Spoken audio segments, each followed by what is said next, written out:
ବର୍ଷାଙ୍କ ସହିତ ଆଜି ପର୍ଯ୍ୟନ୍ତ ଗୋଟିଏ ବି ହେଲେ ସିନେମାରେ ଅଭିନୟ କରିନାହାନ୍ତି ବାବୁସାନ ମହାନ୍ତି।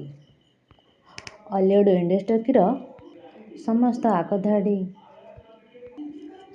ଆଗଧାଡ଼ିର ଅଭିନେତ୍ରୀ ସମସ୍ତଙ୍କ ସହିତ ନୂଆ ହିରୋଇନମାନଙ୍କ ସହ ଓଡ଼ିଶାର ଲୋକମାନଙ୍କୁ ଓଡ଼ିଶାର ଜବରଦସ୍ତ ଫିଲ୍ମ ଗୁଡ଼ିକ ଦେଇଛନ୍ତି ବାବୁସାନ ମହାନ୍ତି। ହେଲେ ଆଜି ପର୍ଯ୍ୟନ୍ତ ଗୋଟିଏ ବି ସିନେମାରେ ବର୍ଷା ପ୍ରିୟଦର୍ଶିନୀଙ୍କ ସହ ଅଭିନୟ କରିନାହାନ୍ତି ବାବୁସାନ ମହାନ୍ତି। ବାବୁସାନ ବର୍ଷାକୁ ନେଇକି ସିନେମାର ବହୁତ ପ୍ରୋଜେକ୍ଟ ସିନେମାରେ ଆନାଉନ୍ସ କରାଯାଇଛି। ଆଉ ଦୁହିଁକି ନେଇ ଗୋଟିଏ ଫିଲ୍ମରେ ଚେଷ୍ଟା ବି ମଧ୍ୟ କରାଯାଇଛି। ହେଲେ ଏହି ପ୍ରୋଜେକ୍ଟ କେବେ ବି ସଫଳ ହୋଇନାହିଁ। ହୁଏତ ସେ ବାବୁସାନଙ୍କ ପାଖରେ ସମୟ ଅଭାବ କିମ୍ବା ବର୍ଷାଙ୍କ ପାଖରେ ହଉ।